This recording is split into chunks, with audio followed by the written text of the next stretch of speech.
When the Abrams tanks arrived in Ukraine, they instantly became the #1 target, with Russian forces offering millions of rubles as a bounty for their destruction. But can Ukrainian tank crews fully trust the one ally they rely on the most in battle? We have no aviation and artillery. We have only tanks.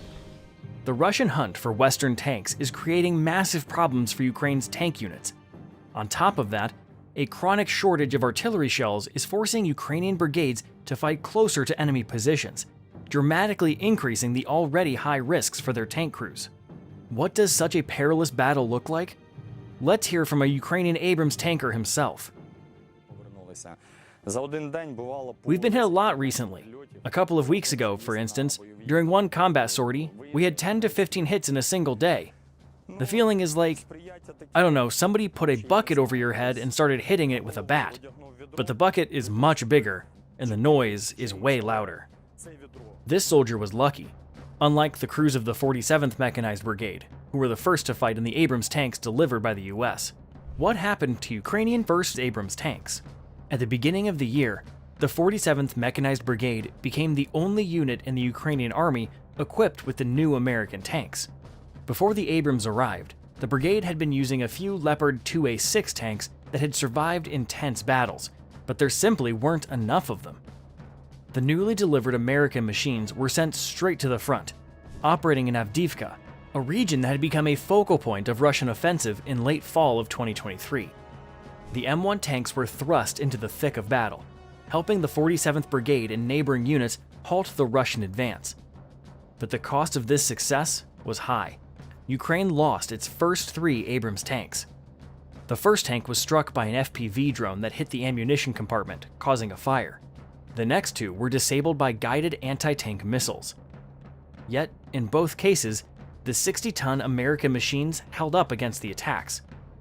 Although damaged, they remained intact, saving the lives of the Ukrainian soldiers inside. Today, Ukrainian Abrams tanks face numerous threats, as their crews explain. We've been hit by Lancet drones, mines, and FPV drones. The Abrams has its vulnerabilities and can be exposed on the battlefield, but these weaknesses pale in comparison to the glaring issues plaguing Russian tanks, which have been reduced by 9,000 units in this war. The American tank surpasses its Russian counterparts in several ways, thanks to its advanced technology, particularly its electronic warfare system. Our electronic warfare systems are more effective than these, let's say, and they also offer enhanced crew protection compared to fighting without EW systems. If you agree with this tanker, hit the like button. But a good electronic warfare system is far from the only advantage Abrams tanks have over their Russian rivals. These tanks have their own superpower, as one Ukrainian tanker eagerly shared. Its main advantage is its accuracy. It has excellent stabilization and surprising maneuverability despite its heavy weight. Ukrainian tank crews have another ace up their sleeves to surprise the Russians: the ammunition provided by the US along with the Abrams tanks. What's more, the Abrams has proven to be surprisingly easy to learn for Ukrainian tank crews, who've spent their careers on Soviet-era T-series tanks. A member of the 47th Mechanized Brigade confirms. It's an automatic gearbox. We trained on it in Germany, at a NATO training ground. It's as easy as a scooter. Driving it is as simple as a scooter? Yes. But it wasn't just the mechanics of the Abrams that turned out to be easy to master. The gunner of a Ukrainian crew was equally surprised by how user-friendly the American tank is compared to Soviet machines. Did it take you long to get the hang of the system? The first time I saw the inside, coming from a T-64, I thought it would take a month to figure everything out. But it turned out to be incredibly quick. You could master it in about a week. The ease of operations, cutting-edge targeting systems, and its maneuverability all make the Abrams one of the most effective tanks in the Russo-Ukrainian war. But, as always, there's a catch. Against vehicles, if it were tank-on-tank battles, this would probably be the most successful model. But right now, these aren't tank battles. This shift in tank warfare tactics is confirmed by a 47th Brigade Abrams commander. You see, we don't fight in a way where it's just tank versus tank. If it were, there'd be no question. The Abrams would dominate. A T-72 wouldn't even come close. Today's warfare looks very different from what we've seen in movies like Fury. Tank-on-tank duels are rare. Want to learn more? Click on our video about modern tank battles. In reality, the primary threat to Abrams tanks isn't other tanks, but anti-tank guided missiles, ATGMs. While the exact number of Abrams tanks lost by Ukraine isn't confirmed, some pro-Russian outlets like Military Watch magazine claim that the Ukrainian army has lost about 20 Abrams. Meanwhile, more reliable sources like AP News report losses of only 5. Either way, this is a significant number, considering Ukraine received just 31 Abrams tanks in total. Most of the Abrams losses occurred due to Russian ATGMs, particularly the Kornet system. This isn't the first time Abrams tanks have faced such a threat. In 2016, Saudi Arabia lost 20 Abrams tanks in battles against Yemen's Houthi rebels. Back then, the Houthis destroyed one Abrams after another using Soviet-era wire-guided ATGMs with a range of up to 2 miles.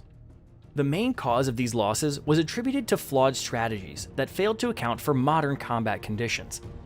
First, Saudi crews fired on the move instead of engaging from covered positions. Second, the tanks often operated without proper support, making them easy targets. Hopefully, you're finding it easier to hit that subscribe button for more accurate and timely information about the war in Ukraine. Like Saudi Arabia, Ukraine's Abrams tanks are forced to take significant risks due to a lack of artillery support and aviation, but that's only part of the problem. Another major issue is the armor. Ukrainian Abrams operators highlight this vulnerability. Unfortunately, our modification doesn't have the armor. That's its biggest drawback right now. As a crew and as a battalion, the first thing we'd like from our American partners is for them to provide us with dynamic armor to protect not just the sides, but also the turret. This would improve crew survivability. The problem lies in the fact that the US sent older M1 Abrams models to Ukraine, which lack modern depleted uranium armor and didn't include ARAT, Advanced Reactive Armor Tiles, kits. According to Military Watch, this is due to US export policies that restrict sharing sensitive technologies even with allies. So, what do you do when crew and tank protection become critical? Ukrainian forces found a solution using local adaptations.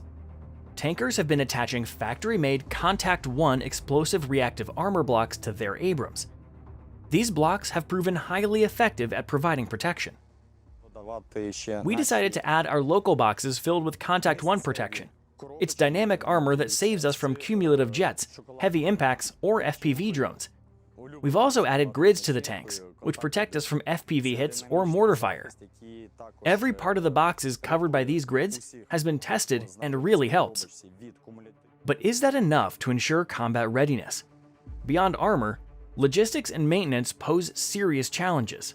The Abrams runs on a gas turbine engine, which is notoriously fuel-hungry. It requires a full 500-gallon tank, burning approximately 1 gallon per mile on rough terrain and up to 10 gallons per hour at idle. Adding to the challenge, these engines are sensitive to contamination and prone to wear due to high temperatures and harsh operating conditions. This demands frequent maintenance to avoid breakdowns, which complicates their use in grueling combat. Even the smallest mistake can disable a $1 million engine, and the same goes for the Abrams' advanced electronics, from independent thermal viewers to ballistic computers and other complex components. With such a limited number of Abrams tanks in Ukraine's arsenal, even waiting for repairs on a few units can cause significant problems. Ultimately, the Abrams' biggest issue is its quantity. Despite thousands of these tanks in service worldwide, Ukraine received only 31 units. However, on October 17th, reports surfaced that Australia plans to send 49 of its Abrams tanks, purchased from the US in 2006. While this number won't turn the tide of the war, every additional tank gives Ukrainian soldiers a better chance on the battlefield. Australia's Abrams tanks are the M1 A1SA models equipped with modern targeting systems including thermal imaging, making them particularly effective in nighttime combat. Overall, these Australian Abrams are on par with the modern tanks delivered to Ukraine by the US in 2023. Initially, Ukraine was expected to receive M1A2 tanks, but due to the lengthy preparation process, the decision was made to deliver M1A1SA instead. However, Ukraine didn't lose much in this switch. In fact, all M1A2 tanks produced after 2000 are not built from scratch, but are upgraded versions of M1 or M1A1 models from storage.